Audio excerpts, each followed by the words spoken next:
Baik, selamat pagi dan salam sejahtera untuk kita semua.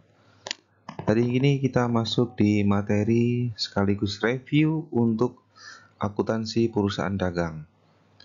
Semoga dengan materi yang saya berikan ini dapat memberikan tambahan manfaat serta dapat memberikan review sekaligus latihan bersama untuk kita semua. Baik semuanya, selamat belajar. Tujuan dari materi ini kita bahas bersama untuk saudara adalah kita ingin bisa membedakan antara perusahaan jasa dengan dagang. Ya, tentunya antara jasa dengan dagang berbeda secara komoditasnya. Nah,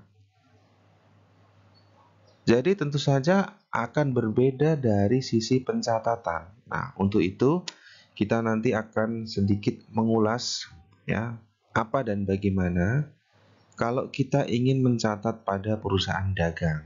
Ya, jadi untuk saudara, kali ini kita belajar mengenai pencatatan perusahaan dagang. Nah, dari sejak dia mencatat persediaan, dia mencatat penjualan, hingga dia mencatat hutangnya bagaimana. Nah, untuk perusahaan jasa kita akan belajar di kemudian hari. Ya, jika kita masih bertemu, kita akan belajar di next video atau kita akan belajar secara langsung di kelas. Baik, yang pertama tentunya kita harus menguasai siklus dari akuntansi perusahaan dagang. Ya. Untuk di pertemuan kemarin kita sudah belajar ya bagaimana cara mengklasifikasikan transaksi ke dalam sebuah jurnal. Kita belajar bagaimana mengidentifikasi beberapa transaksi hingga menjadi jurnal yang tepat dan diposting ke dalam buku besar. Ya, apabila saudara masih lupa bagaimana cara memposting ke dalam buku besar, silakan buka slide saya yang minggu lalu sudah saya bagikan kepada saudara. Nah, untuk melihat bagaimana perusahaan dagang ini dinyatakan berapa total penjualan bersihnya, ya, kita akan melihat ya bagaimana cara perusahaan tersebut mencatat transaksinya ke dalam sebuah laporan keuangan yang betul, sehingga nanti akan ketahuan berapa tingkat penjualan bersihnya. Nah, untuk itu saudara harus bisa teliti ya setiap uraian transaksi yang nanti saya berikan kepada saudara. Saudara nanti uraikan dan klasifikasikan. Jangan sampai saudara salah dalam menentukan jurnal ini masuk atau menjadi transaksi ini menjadi jurnal seperti apa. Nah, makanya di akhir video ini nanti kita akan latihan ya. Silakan saudara kerjakan di rumah, semoga bisa menjadi bahan tambahan untuk latihan bersama. Nah, berikut adalah alur dari sebuah jurnal ya hingga menjadi produk akhirnya sebuah laporan keuangan ya. Dari sebelum jurnal maka akan ada namanya transaksi keuangan ya. Misalkan terjadi sebuah pembelian peralatan ya. Kemudian dari transaksi itu akan kita klasifikasikan ke dalam sebuah jurnal yang sudah saudara pelajari beberapa minggu yang lalu. Dari jurnal kita akan bisa mengklasifikasikan ke dalam sebuah buku besar ya.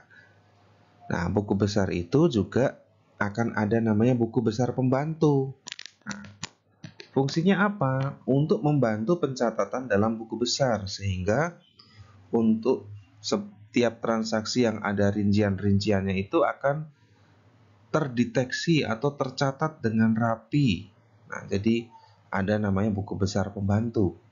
Nah, setelah semua terkelompokkan dalam setiap transaksi pada buku besar, maka akan diterjemahkan ke dalam neraca saldo. Ya. Kemudian dari neraca saldo akan diterjemahkan dalam sebuah worksheet atau neraca lajur. ya.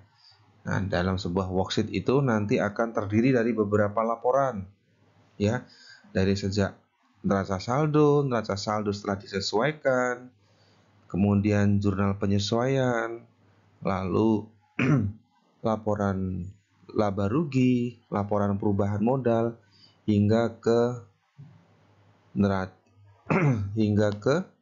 neraca atau akun balance sheet. Ya, jadi seperti itu rangkaian dari sejak dia menjadi transaksi hingga menjadi sebuah laporan keuangan. Nah, di sini kita akan mengenal dengan beberapa bentuk jurnal, ya. Yang pertama ada namanya jurnal penerimaan kas, pengeluaran kas hingga jurnal memorial. Nah, apa saja yang dimaksud dengan jurnal ini? Kita akan bahas satu persatu dari sejak jurnal penerimaan kas. Nah, berikut adalah salah satu contoh mengenai jurnal penerimaan kas. Baik, kita kupas satu persatu ya. Diketahui tanggal 10 menerima pembayaran piutang dari pelanggan sebesar 10 juta. Maka jurnal yang dibuat untuk mencatat transaksi tersebut adalah sebagai berikut. Nah, jadi ketika kita menerima piutang, ya berarti yang dicatat adalah di sini kas kita bertambah, ya. Karena pembayaran piutang kita sudah terbayar. Nah, jadi jurnalnya seperti berikut. Jadi kita refresh saja ya. Nah, di sini kita akan mempelajari apa yang sudah kita pelajari di minggu-minggu yang lalu, kita refresh. Kemudian untuk mencatat jurnal pengeluaran kas. Nah, diketahui tanggal 15 Agustus melunasi utang pada Sariwangi sebesar 50 juta. Nah, karena kita melunasi hutang, ya, maka hutang kita taruh di debit supaya balance dengan pada saat kita menerima hutang. Dan kas kita berkurang senilai 50 juta pada posisi kredit. Kemudian untuk mencatat jurnal penjualan. Tanggal 28 Agustus menjual barang kepada UD Purnama senilai 10 juta. Yang mana 6 juta dibayar tunai. Sisanya dibayar di bulan bulan depan. Nah, di sini diketahui kita menjual barang senilai 10 juta, ya. Yang baru diterima berapa juta? 6 juta. Maka karena yang diterima 6 juta, ya udah 6 jutanya masuk di kredit, ya. Kemudian karena kita juga punya piutang, maka piutangnya taruh di sesuai gambar di debit, ya. Kemudian penjualannya totalnya 10 juta. Jadi kas piutang pada penjualan, ya. Senilai seperti yang ada di tabel. Kemudian untuk jurnal pembelian. Tanggal 10 perusahaan membeli barang dagang dari distributor Permata senilai 15 juta. Di mana 10 juta dibayar tunai. Sisanya dibayar 45 hari lagi. Ya. Jadi kita beli barang tapi ngutang. Ya. Harga barangnya kita catat dulu sebagai pembelian. Nah, pembelian pada debit senilai 15 juta. Kemudian kas kita berkurang untuk bayar senilai 10 juta dan 5 jutanya itu adalah utang dagang pada posisi kredit. Ya. Kemudian kita masuk ke dalam akuntansi pembelian. Ya, terdiri dari pembelian tunai, kredit, retur hingga potongan. Kemudian kalau penjualan hampir sama ya. Nah, baik, kita lihat karakteristik dari perusahaan. Untuk perusahaan jasa, bagaimana cara kita untuk mendapatkan laba bersih? Ya, sebenarnya simpel saja, tinggal dilihat pendapatan dikurangi dengan beban, maka akan ketemu dengan laba bersih. Kalau perusahaan dagang, maka cara menghitungnya adalah dengan kita kurangi dulu penjualan dengan HPP-nya. HPP itu harga dasar. Maka akan ketemu dengan laba kotor. Ya, laba kotor itu bukan laba, masih harus dikurangi dengan beban usaha. Nah, setelah dikurangi maka akan ketemu laba bersih. Ya, jadi agak sedikit panjang memang, tapi memang inilah beberapa karakteristik dari perusahaan jasa dan dagang. Nah, untuk pencatatan persediaan barang, ya, tentunya ini untuk perusahaan dagang. Ada dua karakteristik atau metode pencatatan yang sering kita ketemui, yaitu antara periodik dengan perpetual. Nah, untuk metode periodik, ya, kita ini nggak mencatat atau tidak menentukan HPP dan nilai persediaan pada saat barang itu dijual. Ya artinya nggak langsung serta-merta dicatat ketika terjadi setiap transaksi yang memotong dari persediaan kita.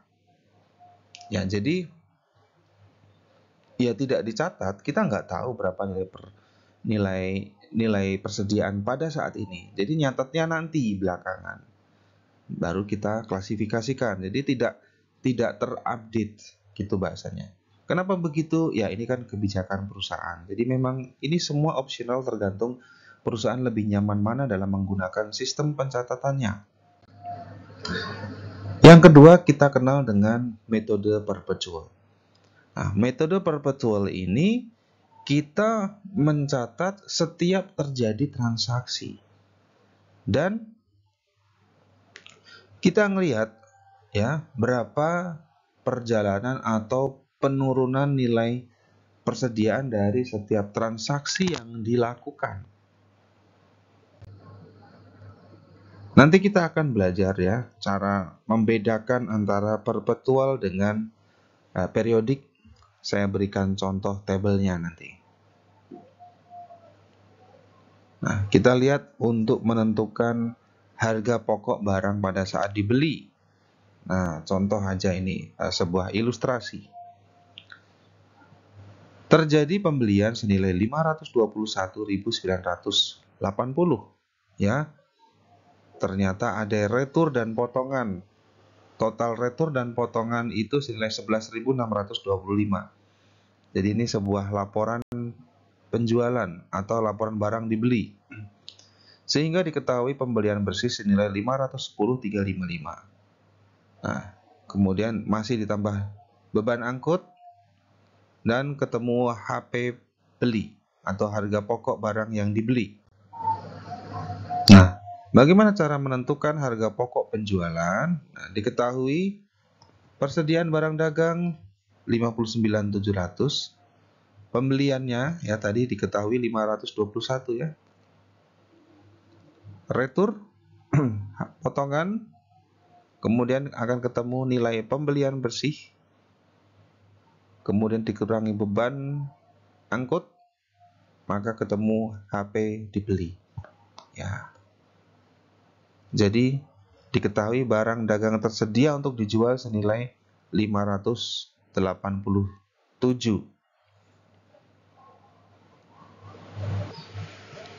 587 tadi dari mana kira-kira? Nah, kita kan ingin melihat barang yang tersedia atau barang inventory kita. Maka HP barang dibeli ini ditambahkan dengan nilai persediaan barang dagang tanggal 1 bulan 1 tahun 2007. Ini yang paling atas.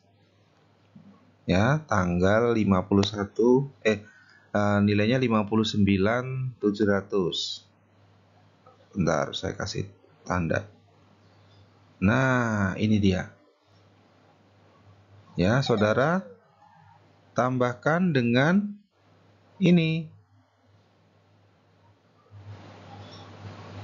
Nah, saudara tambahkan dengan ini, maka akan ketemu nilai ini. Ya, itu adalah barang tersedia untuk dijual saat ini. Paham ya? Kemudian dikurangi persediaan barang dagang tanggal 31 Desember. Ini persediaan barang dagang akhir. Sehingga diketahui HP penjualan kita ada 525. Nah, ini siklusnya dari sejak diketahui HP beli dikurangi dengan barang dagang di awal, terus kita hitung dengan nilai persediaan barang dagang akhir tahun, maka ketemu harga pokok penjualan kita itu ada 525.305. Nah, ini adalah perbedaan pencatatan transaksi dari periodik dan perpetual dari setiap transaksi. Ya, saudara bedakan dan ada beberapa yang sama. Contoh saja yang di awal. Jika terjadi pembelian barang dagang secara tunai atau kredit, kalau untuk periodik, maka dicatat sebagai pembelian debitnya. Ya, kreditnya kas atau utang dagang. Tapi kalau perpetual, maka yang dicatat di awal adalah persediaan barang dagang. Ya, persediaan barang dagang dia bertambah karena terjadi pembelian. Nah, jadi sini udah langsung kelihatan bahwa ada penambahan persediaan barang dagang. Kemudian ketika diretur atau dikembalikan, ya udah periodik maka kas atau utang dagang pada retur. Tapi kalau perpetual, persediaan barang dagang dia ya bertambah karena dikembalikan. Ya, tapi posisinya ada di kredit. Jadi di sini kelihatan perbedaan pencatatan yang signifikan. Yang satu hanya mencatat setiap transaksi untuk periodik, sehingga yang satunya untuk perpetual dicatat setiap terjadi perubahan yang berhubungan dengan persediaan barang dagang. Nah, masih sama ya. Ini contoh untuk laba rugi. Jadi ini bagaimana cara kita menyesuaikan. Nah, ini nilai-nilai aja. Jadi misalkan ketika saudara akan membuat pencatatan dalam buku besar, ini kode akunnya, kode akun yang sering digunakan. Dibaca saja cukup. Masih sama? Nah, baik, kita langsung masuk ke sebuah catatan. Ya, berkurangnya persediaan barang dagang. Catatan persediaan net solution mengindikasikan bahwa terdapat persediaan tersedia untuk dijual sebesar 63950. Pada tanggal 31 Desember, perhitungan fisik mengungkapkan bahwa hanya 62.150 yang benar-benar tersedia. Nah, masih ingat ya tadi catatannya? Nah, jadi ada kekurangan persediaan senilai 1.800. Nah, jurnalnya HP penjualan senilai 1.800, mohon maaf. Kemudian persediaan barang dagang 1.800.